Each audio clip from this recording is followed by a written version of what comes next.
Can you hear me? Good morning. Buongiorno. I am Mark Battaglini. I'm the Chief Strategy Officer for the Alliance for Regenerative Medicine, and it's my privilege to moderate this panel today relating to new payment models, both in the United States and in Europe.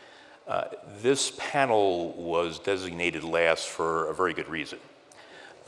We are addressing some really critical issues relating to the commercialability, the marketability of cell and gene therapy, or ATMPs, including sustainability of the system, proof of durability, and most importantly, timely access for patients. I want to thank Erica Siski and Paolo Borghese for helping put this panel together. I will be looking for questions towards the end of this panel. If you don't have questions, I have about 52 in reserve that I'll be asking the panelists, so no pressure. Okay, with that in mind, I'm going to like to introduce the panel. I'm going to start with Rosanna and come around the horn this way. Thank you, Mark. I'm Rosanna Sovani, and I'm partner of Alice Cube, a law firm specialized in pharmaceutical. Good morning. I'm Francis Pang. I'm the SVP of Global Market Access and International Geographic Expansion at Orchard Therapeutics, which is an ex vivo gene therapy company.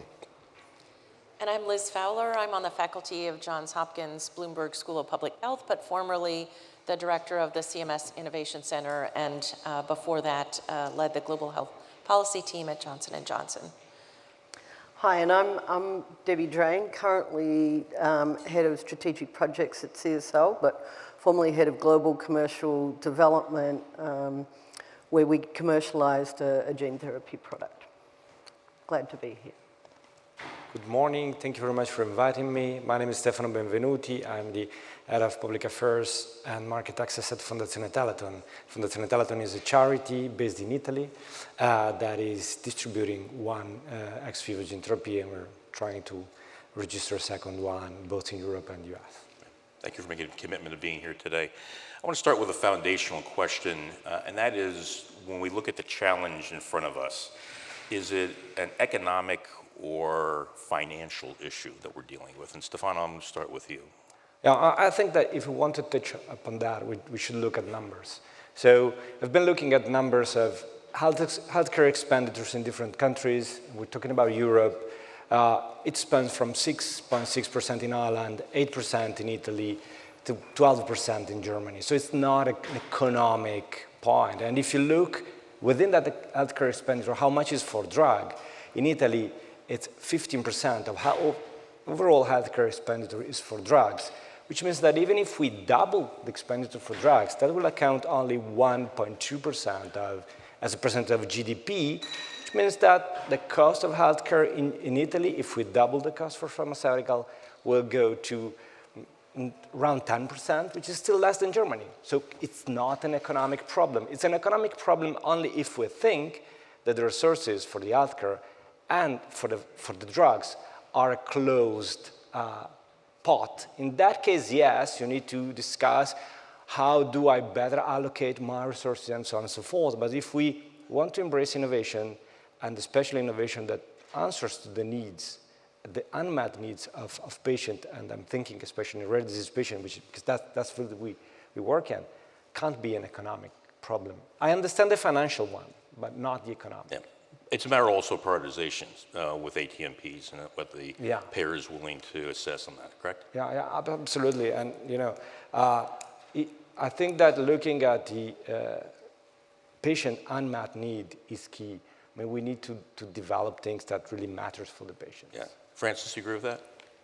Oh, absolutely. I mean, unmet need is certainly an area that I think we have a lot of potential actually, when it comes to cell and gene therapy, I think with unmet need you've got the value element, and that is certainly very, very important in terms of actually value demonstration and actually having pricing that's in relation to value. So You know, I think there's certainly a lot of potential in the system, but I think, as in the previous panel, underappreciated, under-recognized, right? And so, you know, I think we have to be optimistic, you know, moving forward. You know, these assets do have, you know, tremendous transformative value, you know, and we just have to still work on the healthcare systems to make them ready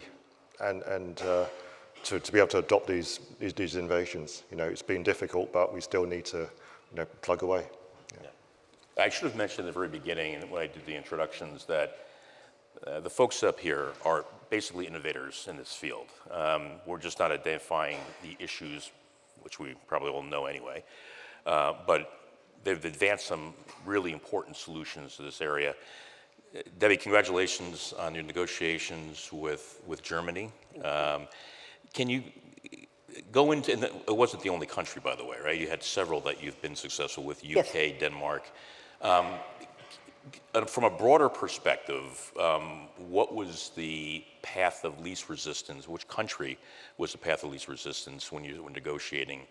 And then if you can share, as much as you possibly can share about the negotiation with Germany, what did that look like? Yeah, look, I'll share a bit more about the negotiation with Germany in a second, which will by and large be public because that's the German system.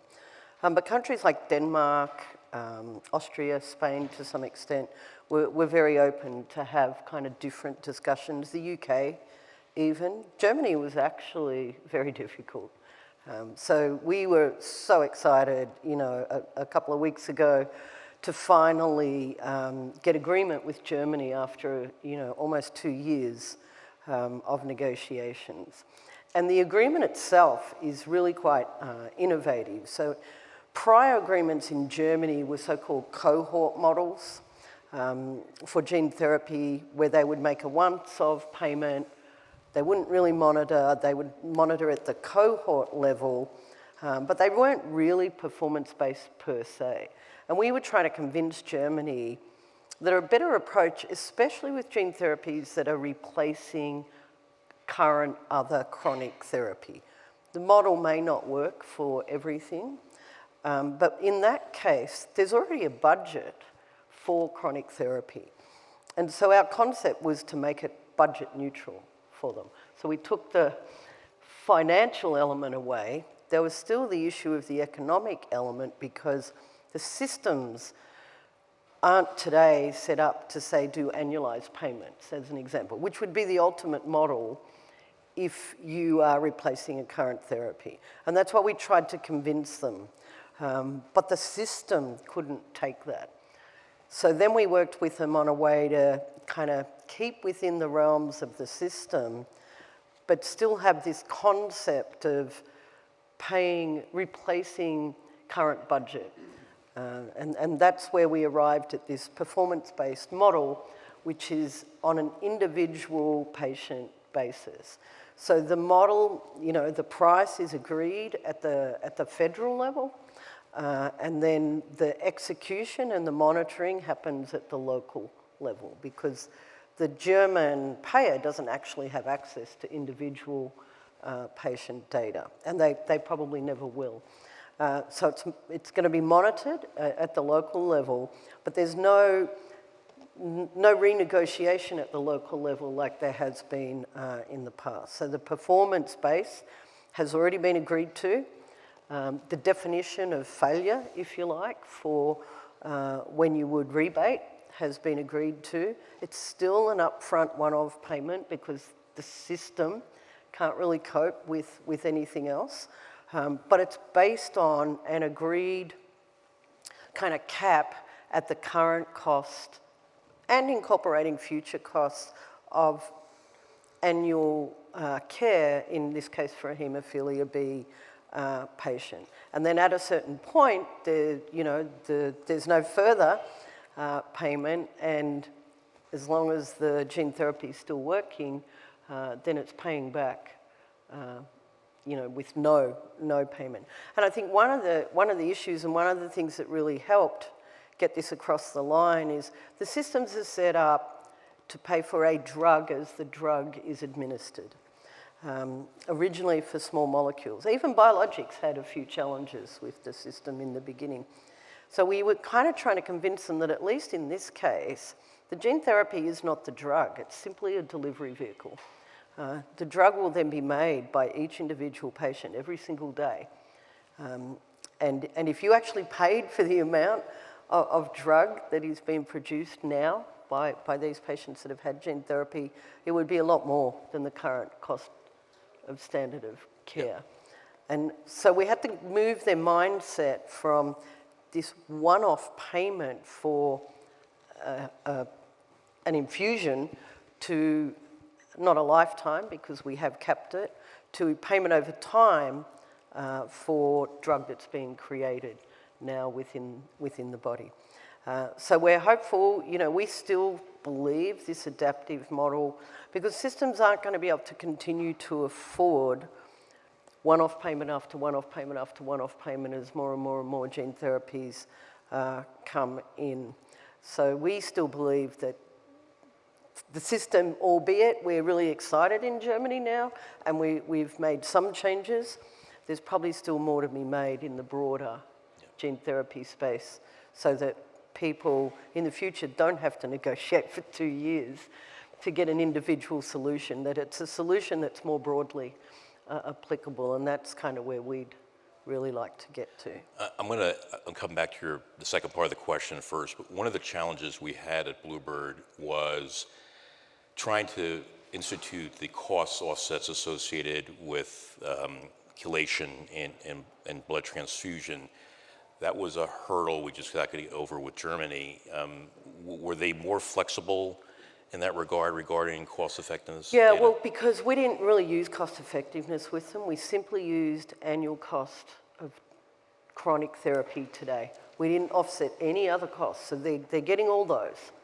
They're like free almost. So all those other savings to the system that having gene therapy will do, they're getting for free. That was kind of part of our, that was part of our argument to get, the price that we eventually got. Right. And, and we think it's a fair price. We think it reflects the value of hemgenics, but equally, these are big, they're big price tags. Right. So. And regarding first entry countries, Germany wasn't the first, obviously. No, Denmark was our first commercial patient. We did have a couple on early access in France, but Denmark was first commercial, and just last week, Austria. So Germany we're expecting soon.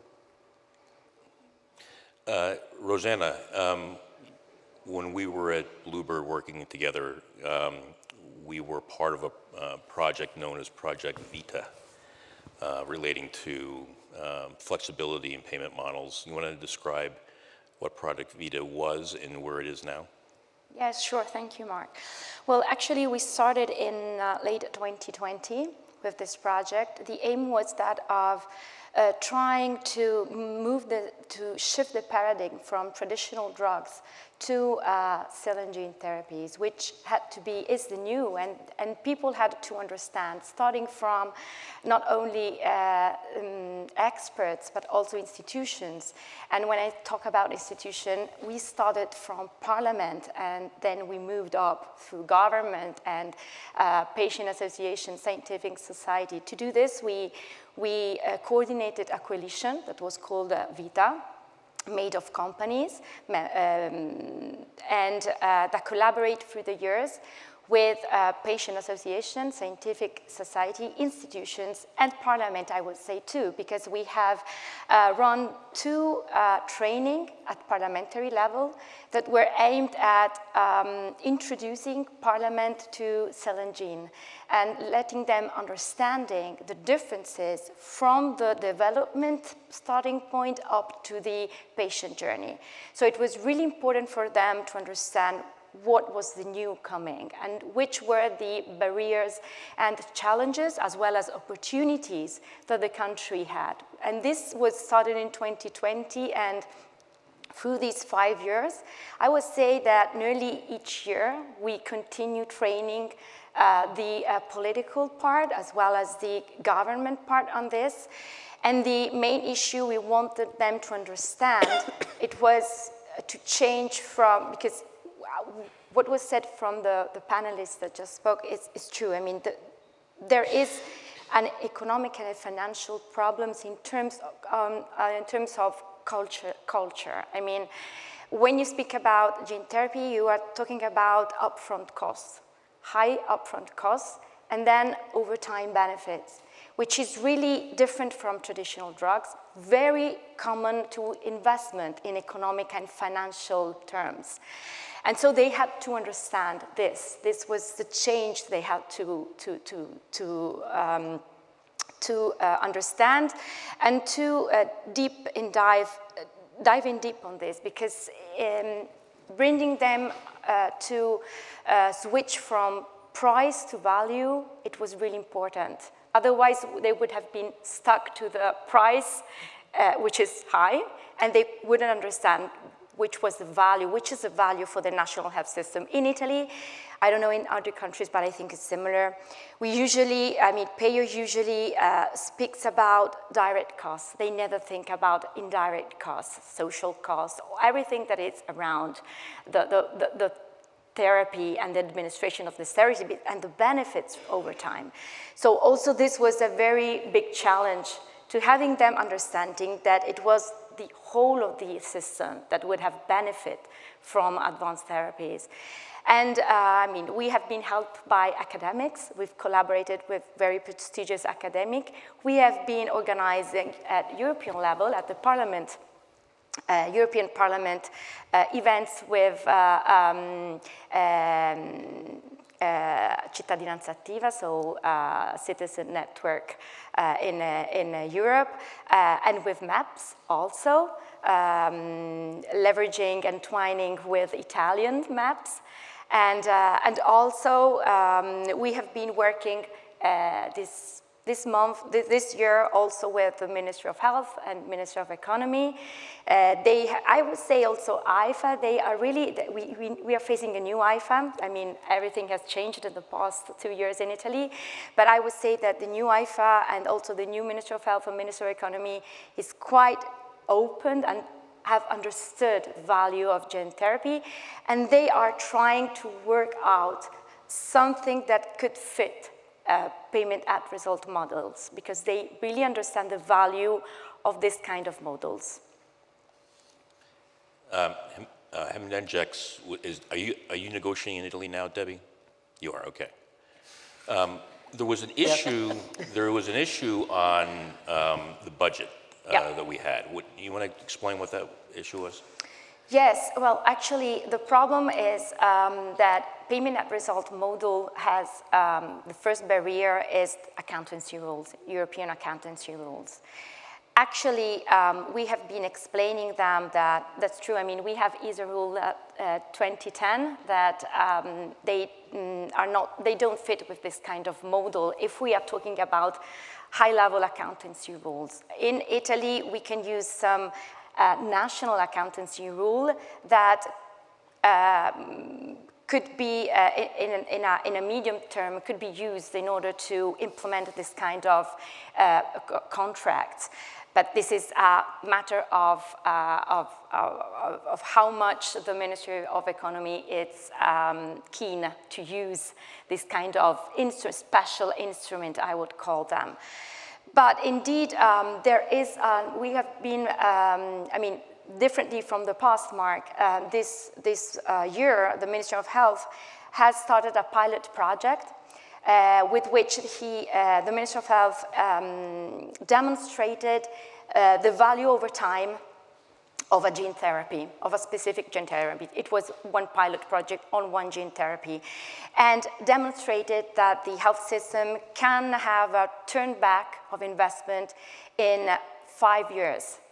This is quite, I mean, this is supportive of a payment at result model, which provides for installments over time. And for these reasons, thanks to this pilot project, today, I mean, in these weeks, in Italy, we are speaking about a proposal at the European Commission to classify part of the therapy, the advanced therapies, as investment, having specific characteristics that, thanks to also this pilot project, we have been able to demonstrate. So there's a step forward. I mean, Italy is up front. They are understanding that we have to change something. Is that effort through the Biotech Act? How are you going to be getting that designation? Stability Pact, yes. You know that now we have, I mean, each country has to present the flexibility for the new rules, accountancy rules, due to the change of the Flexibility Pact. So Italy will make its proposal. The Ministry of Health publicly stated in these days that they are working with the Ministry of Economy trying to make this proposal. So let's see. I mean, this is a proposal that will have to be approved by the Italian Parliament and then go at European level, and let's see what happens. But it is a first starting point, important first starting point. Right. Let's look at the U.S. perspective into this a little bit. It might be helpful if you give the audience an idea of the charge and remit of CMMI, and then go into a little more detail about the demonstration project that came out 2 years ago. Sure. So the CMS Innovation Center, so CMS is the largest, I think the largest payer of healthcare services in the world. It covers elderly and disabled through the Medicare program, low income nursing home costs through Medicaid, and also under the Affordable Care Act or Obamacare, also covers the marketplace coverage in the commercial market. So over 150 million people. And the Innovation Center was created as part of the Affordable Care Act to try to test new payment and care delivery approaches where maybe there's innovation that's needed. And in doing so has funding to be able to do its operations, but also importantly has the ability to waive regulations that stand in the way of trying to do something different. So that's sort of the charge of the Innovation Center. And we had identified a cell and gene therapy model as one of the things that we wanted to try to tackle. The president, previous president, President Biden, charged us with coming up with new ideas to try to lower drug costs and provide access to patients. And so we looked around, looked for a model, and this seemed like a really good space where we saw some innovation happening in the private sector, but thought that the public programs could really lead the charge here. And so the cell and gene therapy model that we had announced a couple of years ago and is now currently being implemented, it started essentially on January 1st, looked at creating an outcomes-based payment arrangement for cell and gene therapy. In this case, we picked sickle cell disease, as you know, and first negotiated an agreement, asked the manufacturers, do you want to come to the table and participate in this model? Here are the terms and conditions. It would be a negotiation, totally voluntary.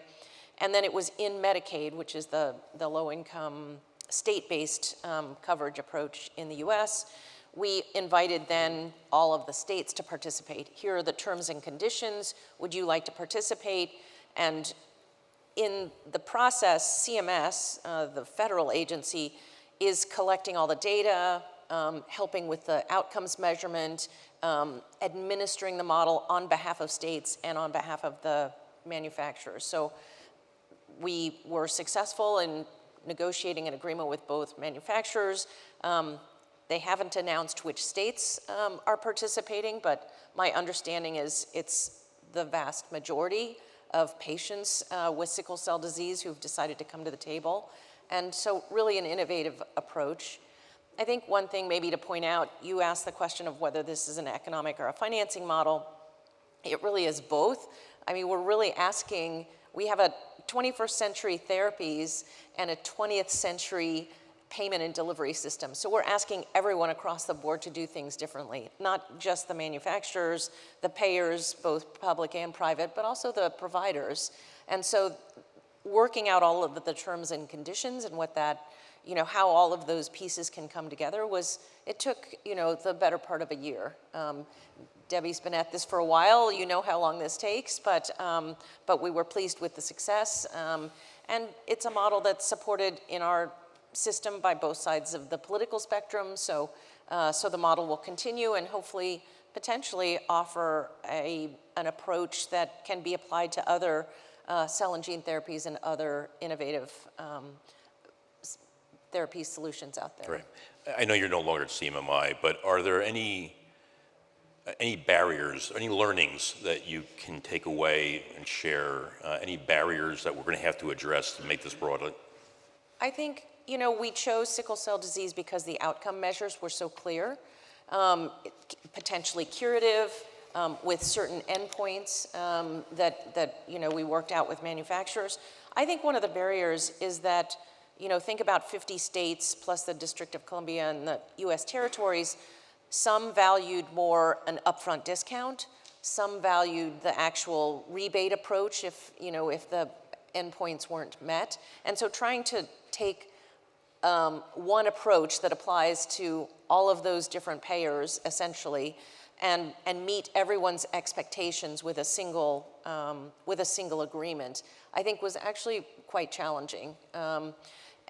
And what was fascinating also is that at the same time, the manufacturers can go work individually with states. So if they're able to cut a better deal with an individual state, maybe they didn't need this model. But I think at the end of the day, I think there is a lot of hope and expectation put on the model that this might present a path forward for other therapies. And so I think that brought a lot of the states to the table. Like maybe it wasn't the best deal. Maybe we could have individually as a big state like New York or California negotiated something better, but there is something in it for everyone if this approach works. Yeah. So. But the larger states already had state plan amendments, already had SPAs in place. So the focal point were for those smaller states like Mississippi, Alabama, that did not have a SPA or not apply for a SPA. Is that correct? Exactly. So some of the bigger ones, they could have done it on their own, but there's still a value in having someone collect the data, define the measures, determine the outcomes, administer the program, and that was the role that CMS took on in that model. Yeah. We just covered the landscape fairly robustly. Is there, just for where we stand right now, any questions from the audience? Okay, while you're thinking of some questions, I got one for Francis. Francis, the use of real-world evidence in determining the appropriate outcome model, the payment model, how can that be used? Yeah, unbelievably important. And I think what I've taken from the panel here is that, the development of these payment models is such a heavy lift. And that is certainly from our experience as well. I think where it kind of differs from some of the examples that I've mentioned is that we're not actually cost replacement, cost substitution. We're actually, adding cost to the system, because it's addressing complete unmet need, but also the familiarity, I guess, with the outcome measures, right? So in the area that we have our therapy, metachromatic leukodystrophy, we actually had to educate the payers. And I think it's so important at the outset, really, to think about the real-world evidence, data collection, and the payment models. And I think right now, with so much to do, it kind of gets left to the last minute, right? And having that optionality for the payer in order to mitigate any of their kind of financial concerns or mitigate their risks is important, right? But as what's been mentioned, you have to, negotiate with so many different partners, either at the kind of the federal level or even at the state or, insurer level, right?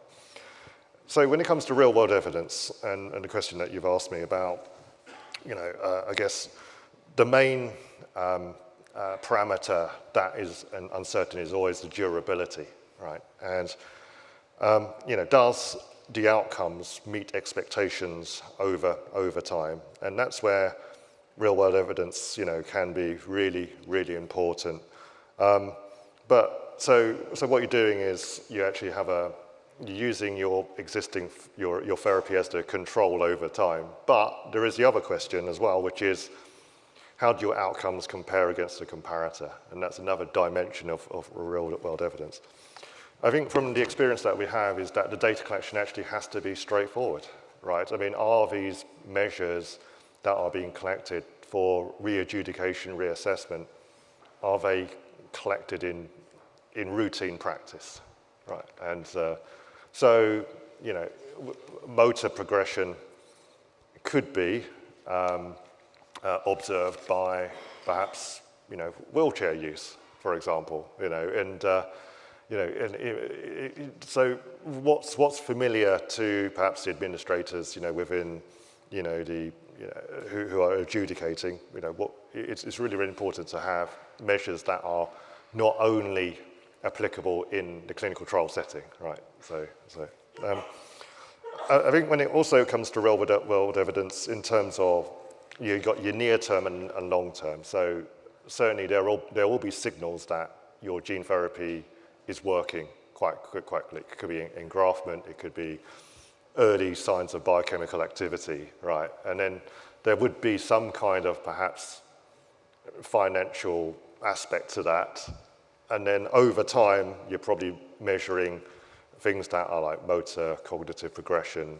And then, you know, but there is the initial, you know, adjudication point, which is, you know, early on, because otherwise, if it's not working early on, if the signals are not there, there's no point actually having a 5-year, you know, agreement. Yeah. So I think there is a bit of a challenge, I guess, with some of the more rarer indications in that you need to have sufficient sample size, right? So, you know, I know sickle cell, beta thalassemia, you probably have the data set, you know, within the country. But if you've got 1 or 2 patients per country, it becomes a bit more difficult to adjudicate, right? So, yeah, there's some methodological challenges there. Debbie mentioned UK, you know, managed access agreement. I think there has to be the assumption that the therapy is plausibly cost effective. But at the outset, if it's not plausibly cost effective, NICE is not going to engage in that kind of agreement, right? So it's not, you know, collect the data, let's hope it's going to be cost effective. There has to be some, you know, some kind of prediction there. But certainly real world evidence, you know, feeds into the modeling for reassessments, you know, as well that you have with HTAs, you know, which are over 3 years, 5 years, you know, it's been quite useful there. But really, again, underappreciated, under-recognized, big real-world evidence is big term, but there's no guidance out there with payers, you know. It's still quite inconsistent in terms of the acceptance of real-world evidence. You know. So Yep. Just a few comments. Yeah. This question more is regarding price setting that is a reimbursement model, but similar to what the question I asked Debbie Francis, the issue around the comparator Yeah. And the cough offsets in using that comparator has not been fully adopted, and there was an article less than a year ago published by ICER saying that we have to take a different look at this. So what's your thoughts on reevaluating the cost offsets that were currently existing? Yeah, I think it's been mentioned that I think some HTA agencies have more of a holistic approach, right? So it's not just the direct costs, you know, that are considered. There are, you know, productivity losses, those kind of things that which are important. I think ICER in particular is probably a bit more advanced compared to some of the other HTA agencies, right? They have the kind of societal scenario as well. So I think it's really important to, even if it's not in the calculation, it's important to collect that data because it could be used as, you know, supportive evidence, right? So it's yeah, I certainly encourage that if you're able to, but appreciate in certain situations, you know, small biotech, you may not actually have the resources to do all that stuff, you know, or you may not have the time. So, but yeah, certainly use those arguments if you could. Yeah. Right.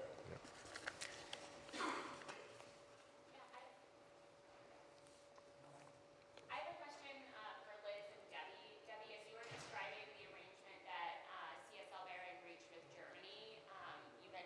about how the terms were sort of established at the national level, but the implementation was happening at the local level. And so I was just curious if you see any similarities with the CMMI model in the US, where they took the approach of having CMS centrally negotiate, but then the individual states are still sort of executing the agreements. I guess it's a little bit the inverse for the CMMI model, because the government is implementing it for the states. But do you see, any similarities in terms of striking the balance between federal, national, and sort of local interest? Yeah, when Liz was talking, I was thinking that same thing. Obviously, the German healthcare system is very different to the US healthcare system. But I think there are similarities and maybe things that we can learn from both models. One of the big differences is the federal German government does not have access to individual patient data by law, really. So they can't be responsible for collecting the data in the same way that CMS can. But I do think there's value in these countries where, and there are many of them, where you negotiate federally, and that's really just the start. And then you're down in the weeds negotiating, with province after province, or with, state after state, whatever it might be. So to take that out, I think, is enormous, not only for the local people who, they may only get, they don't get many of these. It's really difficult for them to really establish what is truly a performance-based, element for them. So to take that away, in Germany, I think has been really, really helpful. And that part is quite similar. Yeah. Because CMS negotiate what's the outcome that you're paying on. Exactly, and it's standard. I will say, in preparing for this panel was really trying to think about, what works in other countries and what's different in the US. And of course, you don't have the centralization that you have in other European countries, but the US is agile and can be flexible, and I think we have something to learn from each other. I'm also really fascinated. I see a lot of sort of innovation and startup in the private sector space too, with commercial payers trying new things, different things, with startup companies being focused on getting providers ready to be able to prepare and lay the groundwork to be able to care for these patients in a very different way. And so maybe some of the lessons that we're learning here might apply in some of the European countries. So I think there's something to be learned on both sides of the and I do recall, Liz, when we met in Washington, and we mentioned some of these innovations going on in Europe, and you asked us, well, could you share that? And we were putting something together for you, but I guess it won't be you we will be sharing it with anymore. But I think there's still a receptive audience, so I think we're all trying to solve these problems, and they're big problems, but they're really important for patients.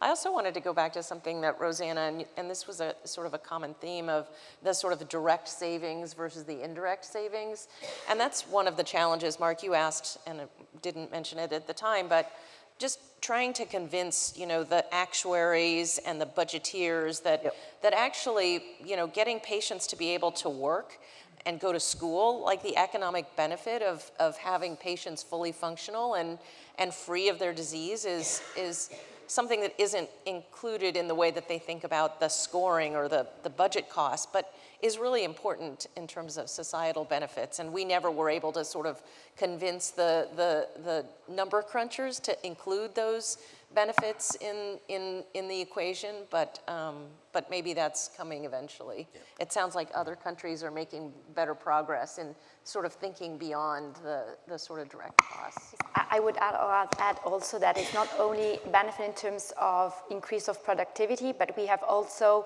experimented a model that represents also the fiscal impact, which is really important too. I mean, they not only start producing, but they pay taxes, and because due to the work that they are running on. So it's really a benefit in the overall, and this is something really important to be addressed. Yeah. Debbie, you and I were having a conversation a few days ago, and you said that CSL did an an analysis on this, and the countries are all over the place regarding the assessment of value. Or is that correct? Yeah, that's right. So, you know, we put a lot of effort into trying to understand those indirect costs. A country like Germany, as an example, had no real impact. But in the UK, you know, it's really interesting that NICE are taking quite an innovative approach to gene therapies. You know, they're not assessing them in the normal way with the normal qualities and because they understand that it's different. So they were really open to understanding better all of those indirect costs.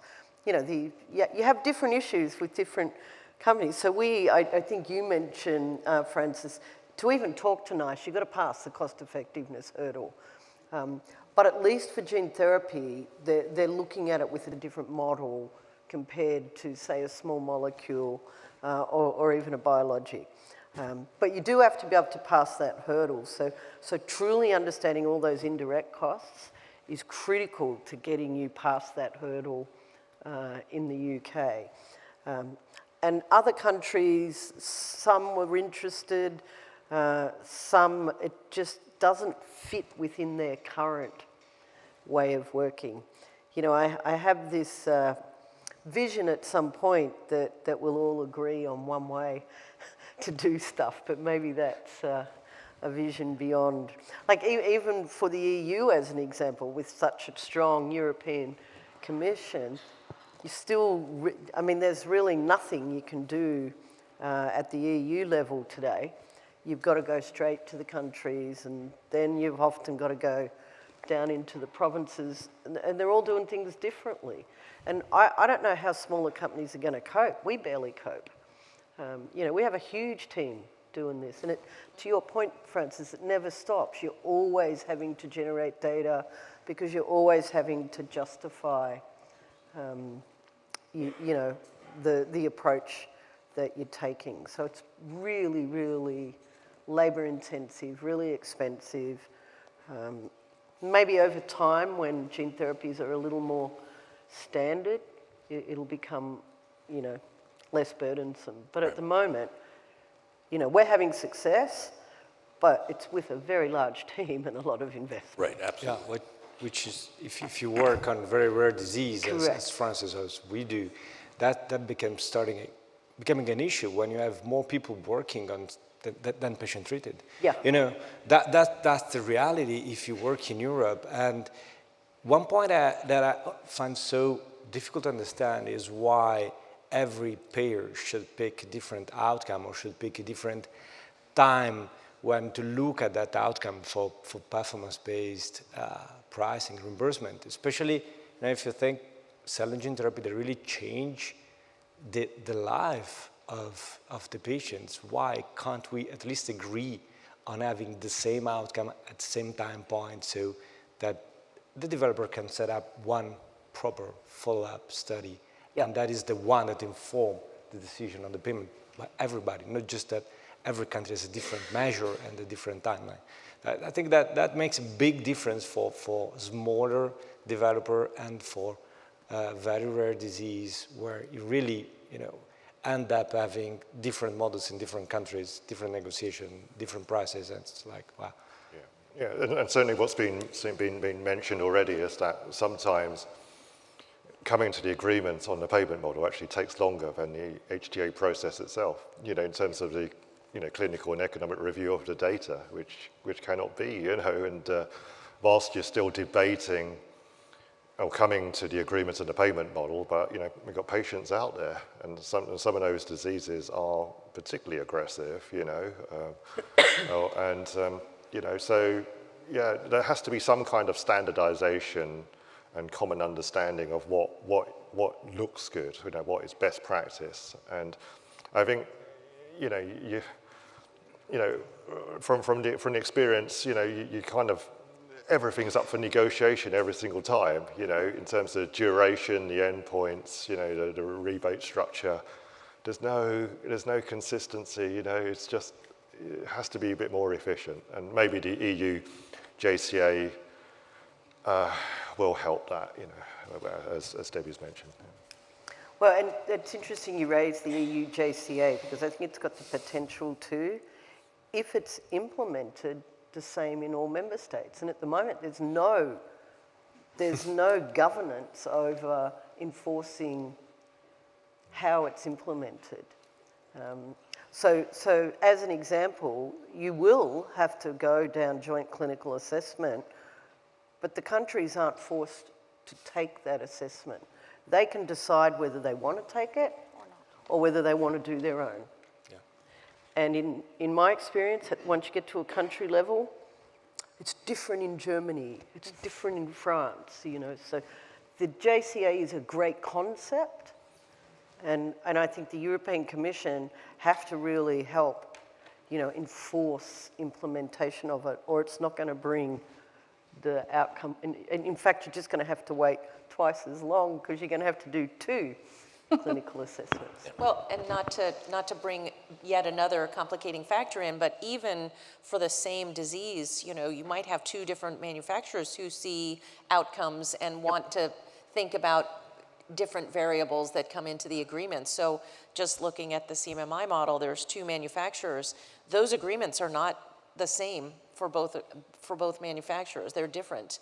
And so add one more factor that if there's more than one company involved, you might have a different set of standards and a different set of agreements. Yeah. Any questions from the audience? Matthew? Okay, then we'll do Matthew after that.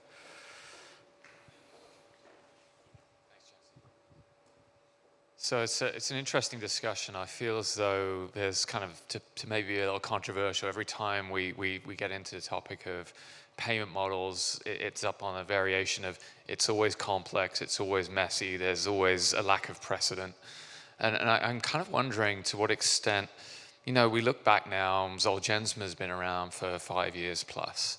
You know, I'm curious, to what extent is that helping, or is it not helping, or is it hurting? You know, are we seeing, you know, now Novartis has been coming out with, you know, long-term data. We're not talking about a projection or a model, we're talking about actual outcomes over time. Are you sensing that that is appreciated? Has that helped, you know, tamp down some of the immune response to these one-time payments? Or is it just, you know, well, that's great for SMA, that doesn't matter here? What's your take? Yeah, wow, good question. Look, personally, I do think it has helped because it's shown the value of using those predictive models, that they can work. I think if it didn't work for Zolgensma, we'd all be probably in a very different situation. The fact that it did work, I think does help. They still want to know in your own disease, of course, but hopefully, you know, as we get more and more examples, there will be, you know, the cohort model in Germany has been offered to everybody, actually. It just doesn't suit everybody.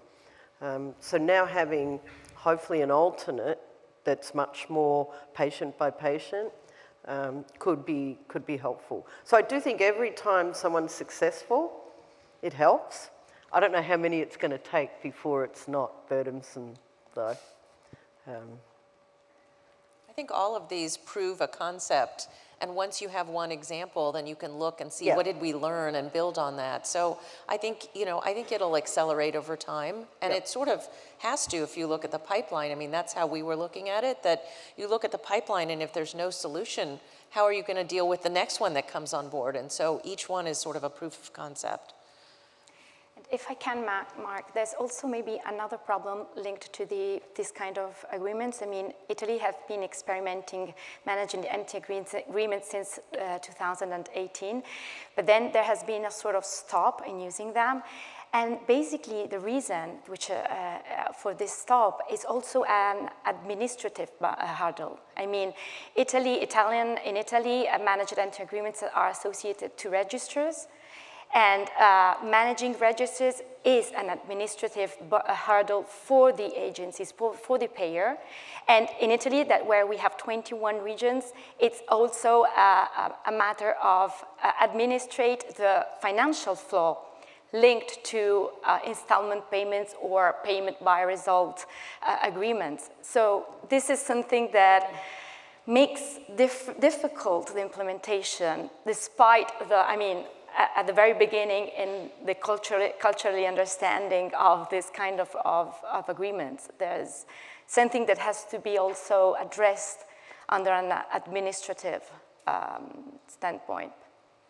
Yeah, I was sharing with Liz not too long ago that when we were at Bluebird, we did a number of Medicaid advisory panels.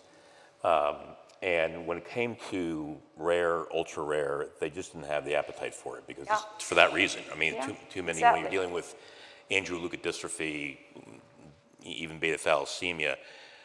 But when you talk about sickle cell, that is a huge impact on the Medicaid budget. And they're looking for creative options to that. Yep. Matthew, you had a question? Hi, are we on? Just a very quick, very practical question, but it relates to what I had heard before. Debbie, when you did the German agreement, how much attention and worry was there about the actual data collection systems when you got the rebate? Because we all know stories of rebate systems being put in place, and then the person who's expected to put the data into the system is not incentivized to do so, so there's no rebate. Was there a lot of time spent on that side? Yeah. Look, one of the critical elements was the definition of failure.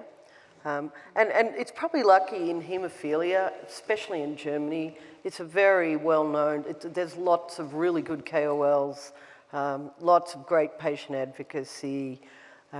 It's a very well-known disease, and the failure is a fairly simple endpoint. You know, if you have to go back onto replacement therapy, then you've failed.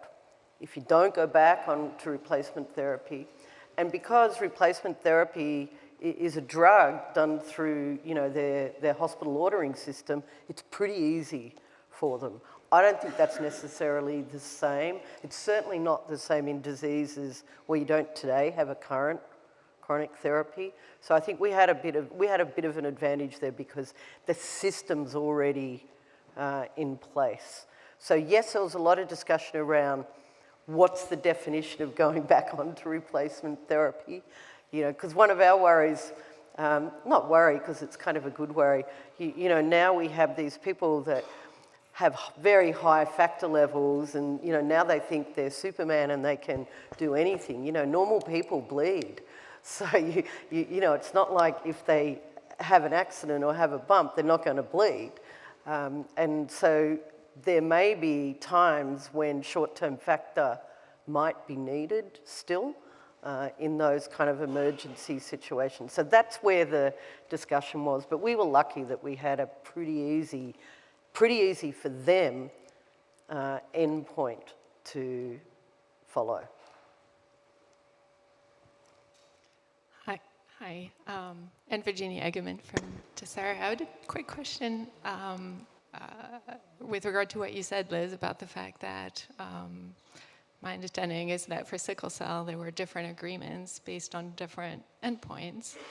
I'm thinking, would there be value in having dialogue when the regulators are looking at the design of the pivotal trials? And how would that change things in your world from the pricing and reimbursement perspective if there was that sort of general alignment on the design of the pivotal trial and, to your point, some general agreement that these would be the endpoints, the time frame. Of course, the sponsor could look at other things as secondary endpoints, et cetera, and that could be complementary information. But I wonder if that discussion being sort of set, if that was sort of expected to then be endorsed, I would say from the HTA perspective, is that something that makes sense, or is that sort of too controlled and then would prevent flexibility, I guess, in your world? Just a question. That's a really important question. And so at CMS, we're payment experts, and we deal in insurance and payment issues. We're not clinical experts at all. And so we really relied on FDA and specifically on Peter Marks, who was at the FDA. He's recently departed. So actually, as we think about the future, like, he was a key partner. He and his team helped us understand the trials, understand the outcomes, understand what was, how they made their decision. And so we had to rely on other parts of the federal government and other agencies in order to construct how we thought about it. So they were really important partners throughout that process. If I might add. I guess I just want to add that these endpoints were different in terms of what the FDA agreed upon for the two programs. So that's where I'm coming from. I negotiated one of them, and the other is different. So that's interesting. Yeah, and states have to consider that in making their decisions as well. If I might add, I think that the key player for that alignment should be and needs to be the patients. The patient that needs to be engaged early in the development, because they are the one that knows what really matters, what really changed their life. So if you don't have a clear outcome as you have in sickle cell or other diseases, what really makes a difference for the patient? And I think in Europe, at least, Ph.D. bodies are becoming more open to listen to patient voice. And so I think that patient advocate, KOL in the patient community, and good collection of good studies on burden of disease that really helps identifying what are the relevant outcomes for the patient. Those are the kind of evidence we should try to build since the very beginning and to inform our development, clinical development, but also as a tool that could be used to convince or buy the payers to understand what really matters, because that should be at the end of the day. I know we're at the end, but I think that's a really important point.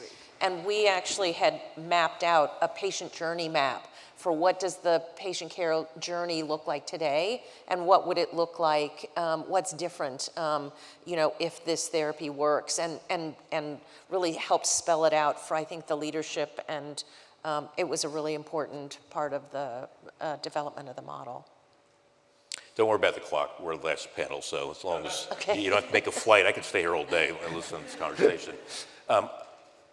I do have one more question, and that's relating to cross-border.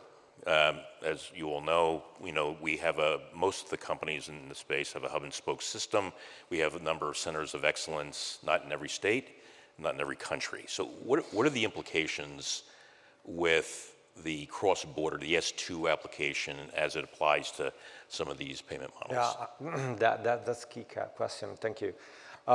If you think in very rare disease where you treat, let's say, up to 10, 20 patients per year, you probably don't want to have 27 different treating centers, right? Because that means that will be centers that will treat one patient every 4 or 5 years, which is not safe for the patient itself. So the cross-border movement is crucial. So patients should be able to go to the treating center, and we know most of the gene therapies are once in a life treatment, so it doesn't mean that you have to move to another country every 6 months. You just go once in your life to get that treatment. So we should make that system work. It exists, as you mentioned, the S2, so there is a regulation in Europe that allows patients to go and get treated in another country if the treatment is not available at their place, but that's subject to a prior authorization, and the prior authorization is linked with the fact that the treatment is in the so-called basket of care of your home country.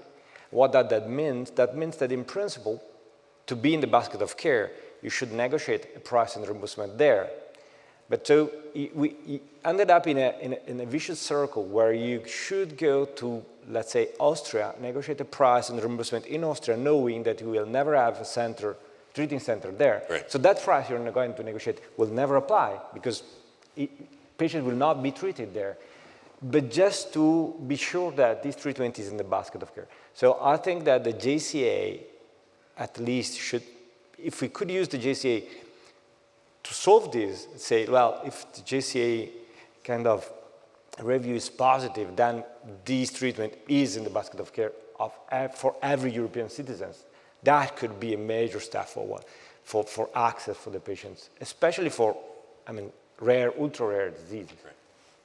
Cross-state issues, was that when you were negotiating the model, was that an issue? Absolutely. Again, it's almost like each province or part of the country, same thing. And the capabilities and the capacity for each state is not the same. So like I said, the larger states were much more sophisticated and were much more interested in the outcomes based part of the arrangement, but some of the more simpler, sort of less sophisticated states were sort of just looking for the biggest discount they could get. And so everyone sort of comes to the table with something slightly different in terms of their capacity and their interests, but it also matters what their patient population is, because the disease prevalence is also different across the different states. Right. Yeah. Any parting words to the developers, the organizations that are involved in negotiating these new systems, these new payment models? Any advice, any parting advice you could give them? I would say, talk to anybody that you're able to, particularly in somewhere like Germany where it's all public anyway, we can be pretty open. And so we should talk to each other and we should help each other, because if we try and all do it individually. And I would just finish by saying, even with all that effort, it kind of still is worth it when you see, the impact that you have. You just got to bring a patient back. We bring patients in regularly just to remind us this is why we put in all that effort and all that hard time and all that hard work, because it is really worth it at the end of the day. We tried to do the same. It always comes back to the patient. We're doing this for the patients. That's why it's all worth it at the end of the day. Yeah. Well said.